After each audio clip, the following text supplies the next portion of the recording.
This is from Chartable, showing Apple Podcasts and Spotify rankings for the Joe Rogan Experience.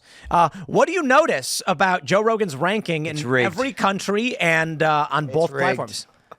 Would someone like to read the numbers of Joe Rogan's show? Says, I'll read them. Number one, number one, number one, number one, number one, number one, number one, number one, number one. Joe Rogan has been number one for a long time. He is consistently on the top. Sometimes he's not, but he's usually number one across the board for everything. Here's the Breakfast Club. 105 Apple All Podcasts and 198 Spotify. Now, hey, that's great. It's good. Those are good numbers. Respect, because we're on Spotify or on Apple, I think we're number like 160 last I checked. So Charlamagne's bigger than us. Bravo, brother, bravo. That's a great show. But you're number 105 to Joe Rogan's 1. Maybe he thinks the bigger the number, the more ahead you are. Let me explain something, Tim Pool, the god.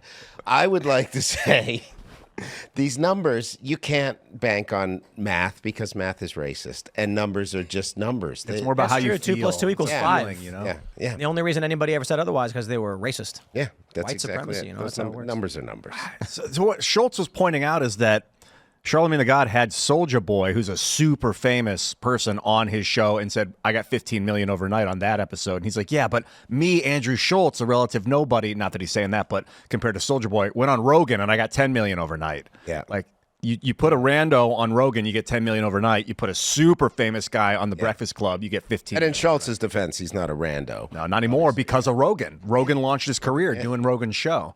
Rogan has launched so many people. Theo Vaughn, I mean, Callan and Brennan Schaub's show. But numerous. Tim Pool, even, you know what I mean? Tim, he sent your show like ×3. I think you had like 300,000 subscribers. You went on his show and had like 1 million the next day. Well, I had 200 on youtube.com/Timcast and like 120 on Timcast News.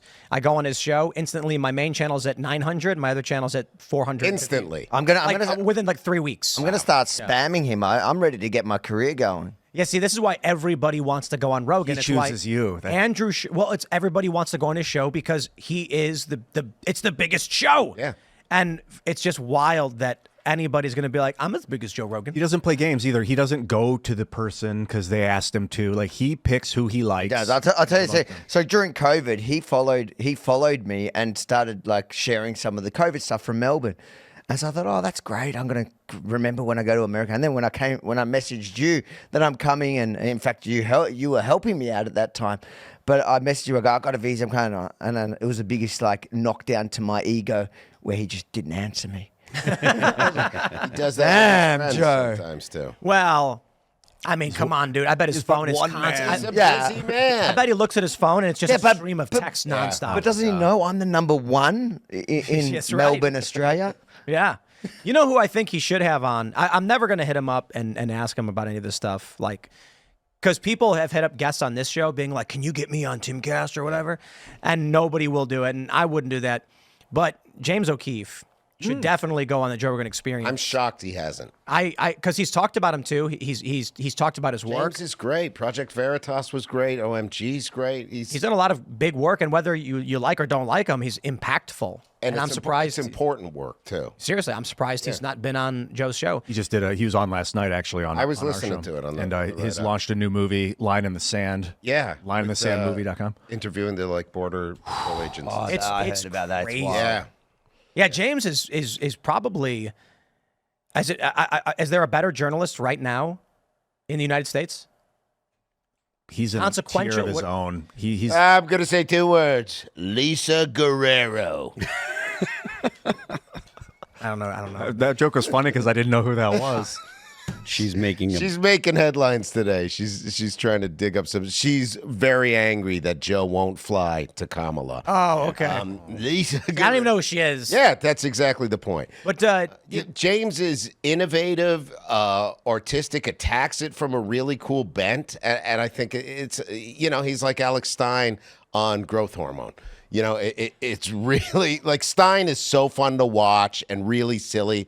James is really serious about what he does and he digs deep. Yeah, the new documentary he's got, Line in the Sand, is a brutal watch. Yeah. Like I was saying this, one of our homies was crying on Act 3. Not a date movie. Not a date movie. Right. You're gonna anger the person you bring to that. Yeah. I mean, like if you meet a chick and you're like, let's go watch a movie, and you play that, she's gonna be like, why are you making me watch this? Like, because James is documenting child trafficking. Yeah. And like, there's a crazy scene where James mentioned this. There's children being trafficked, and a border guard looks at James and goes, "Hey man, big fan." It's just like, holy crap, dude. And the amount for which they're turning their heads and that I'm just doing my job type of MO. That's it's really crazy. disturbing. Yeah. And you guys brought up this fact, and I don't want to rebut last night's show, but it's like, you'll do anything for your own kid to the point of like harm other kids in trying to help your own kid. Well, that's like the Michael Malice quote, where he says there's no law so depraved that a police officer would not enforce it, up to and including the execution of children. And I think a lot of people, I'm probably not getting the quote exactly right, but a lot of people assume, they picture in their minds just like a random cop walking up and like killing a kid. It's like, no, that's not what we're talking about.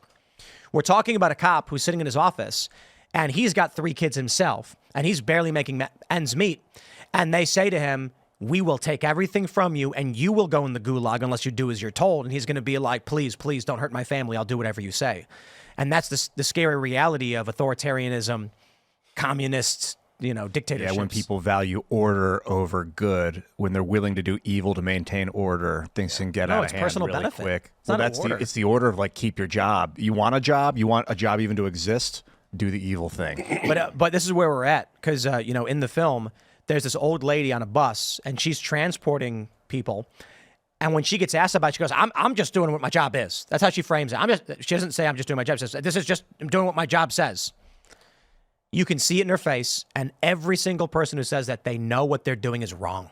It's like with evil, ordered societies that are evil, a small segment of the population just gets eradicated, but you still have order. But with chaotic systems, even if they're good, it's like random people just get it all over the place. So people will tend to, I don't know if they do in general, but that's why you see the value towards ordered evil over chaotic good, because they're like, look, I don't want to randomly have my kid jumped outside. I'd rather just know that segment of society is going to be controlled and punished.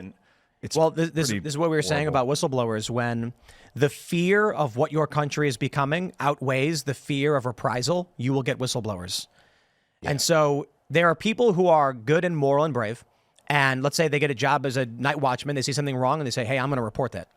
Then you've got people who are like, I'm going to keep my head down and not say anything because I don't want to get in trouble. But then let's say the security guard working at a company and he's watching all the product get stolen by employees. If it's a little bit here and there, he says, I'm not going to say anything because I'm going to get into a fight. I could lose my job. But if they're stealing so much, the boss says, we're about to shut down and go out of business. Now he's like, oh, I'm going to lose my job unless I say something. Mm-hmm. This is what we're seeing for the country right now with these Border Patrol agents. What's coming in the next few years, especially with whatever Kamala Harris is proposing, I don't even know what she wants to do. But what we've seen over the past 4 years already, if we continue this path, it's going to be substantially worse for everyone in this country. Now I think you're going to start seeing cops and, like James saying, FEMA agents, Border Patrol agents thinking, if I don't say anything, my kids are going to suffer and starve. I better speak up now before it's too late. Yeah. Can I ask this? And it's somewhat of a grandiose question, and I open it to everybody.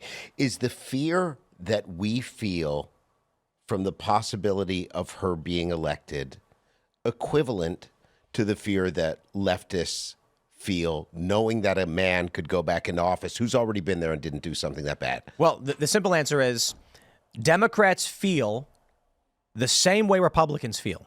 Democrats fear Donald Trump. But I wouldn't say it's most of them. I would say most of them hate Donald Trump. Right. They're not afraid of this guy because he was already president. They just hate him. Whereas there is an element of the left where they genuinely believe he's going to be a dictator. He's going to lock people up. He's going to split up gay marriages. And like, I kid you not, they're claiming now that he's going to split up mixed race marriages. You saw that one? Like, what? And then put the white guy with someone else. Right. Yeah, they're literally claiming that he's going to deport actual like American citizens if you're. It's a new part of the Hinge app. I was interviewing, like, that's what I've been doing across the country, and I interviewed this guy the other day on the street, and he's not politically anything. I don't even know if he's voted, but he just goes, no, I don't want Trump to win. He's going to deport people like me. I go, dude, you're African American, like you're American. He goes, yeah, like, doesn't he want to get rid of people like me? I'm like, you need to turn your TV off or something. Like, how do you believe? Like, from what has he ever said?